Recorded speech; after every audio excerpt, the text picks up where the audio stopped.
जी आप शायद भूल गए होंगे, मेरा नाम शाहिद खाकान अब्बासी है, NA 124 से कौमी असम्बली का मेंबर हूँ। और मुझे मेरे हल्के के अवाम ने चंद दिन के लिए मेंबर नहीं बनाया था, ना ही साद रफीक को चंद दिन के लिए बनाया था, ना ही राना सनाउल्लाह को बनाया था। ये हमारा हक है कि हम असेंबली में आ सकें। उसमें अगर आप रुकावट बनेंगे तो फिर इस हाउस का क्या बचेगा कि जिस कौमी असेंबली के मेंबर के हाउस में आने में रुकावट कौमी असेंबली का स्पीकर हो, कस्टोडियन ऑफ द हाउस हो, उसमें कौन सी जमहूरियत रह जाएगी?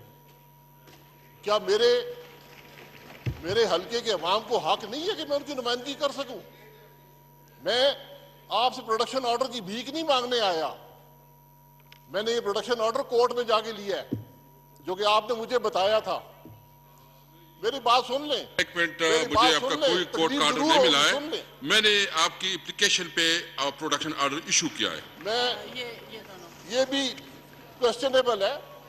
मैंने आपको खत लिखे थे 3।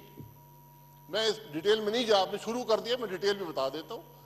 मैंने कहा था कि इस हाउस की तौकीर के लिए प्रोडक्शन ऑर्डर जारी कर दें तमाम मेंबरान के, सिलेक्टिव ना हो, आर्बिट्ररी ना हो।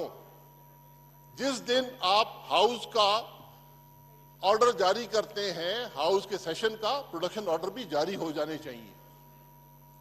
आपने एक सेक्शन ऑफिसर से मुझे जवाब दिया और वो जवाब मैं कौमी असेंबली की लाइब्रेरी में रखवाऊंगा ताकि आइंदा के मेंबरान देख सकें कि इस हाउस में क्या होता रहा है।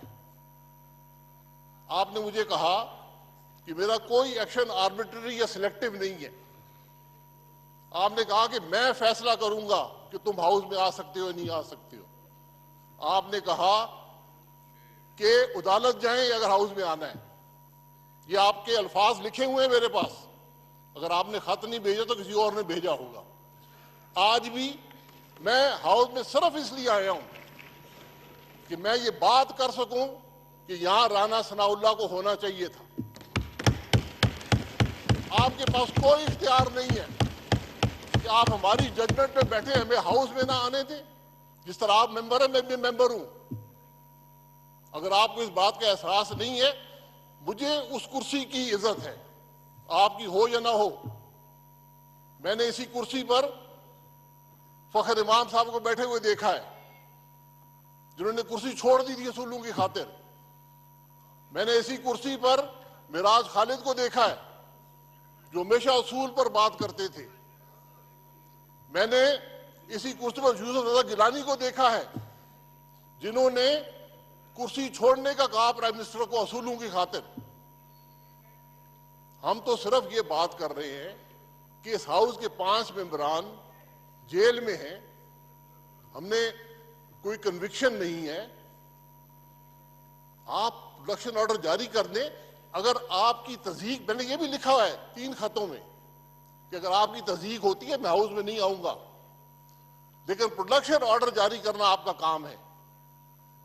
इसकी नफी करना इस हाउस की तस्दीक है, इस हाउस की तौकीर की नफी है, इस जमहूरियत की नफी होती है। इस बात का एहसास आपको होना चाहिए। स्पीकर साहब, आप पे दबाव है, हमें कह दे दबाव हम नहीं आएंगे हाउस में, प्रोडक्शन ऑर्डर जारी करें। मैं आज भी आपसे कहता हूं और मैं जा रहा हूं कि राना सनाउल्लाह के प्रोडक्शन ऑर्डर जारी करें। ये उसका हक है। जिस हल्के के अवाम की वो नुमाइंदगी करता है, उनका हक है। किसी ने आपको हक नहीं दिया कि आप उसकी अवाम की नफी कर सके। क्या आपने डिप्टी स्पीकर के बारे में जो सुप्रीम कोर्ट ने फैसला दिया उसको पढ़ा है? उसमें क्या लिखा हुआ है? उसमें यही लिखा हुआ है कि कोई शख्स भी इसको महरूम नहीं कर सकता अपने हल्के के अवाम की नुमाइंदगी से।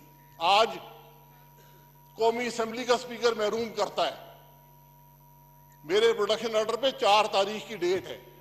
आज 3 बजे जेल वालों ने बताया कि आप प्रोडक्शन ऑर्डर जारी हुए। आप कुछ कर सकते हैं इसके बारे में? आप में हिम्मत है? आप में इख्तियार है? अगर नौकरी करनी है तो नौकरी करें। शाहिद साहब एक बात बताऊं, मेरी ये बात मेरे सुननी एक पड़ेगी, नहीं सुनते minute, just hold on please, production hold on Rana Sanaullah के जारी करें। प्लीज आप होल्ड ऑन। मुझे अब्बास साहब ने कहा, आपने मुझे कहा, फोन किया आपने मुझे कि उसका वो नहीं छोड़, मैंने खुद चीफ सेक्रेटरी से फोन करके उसको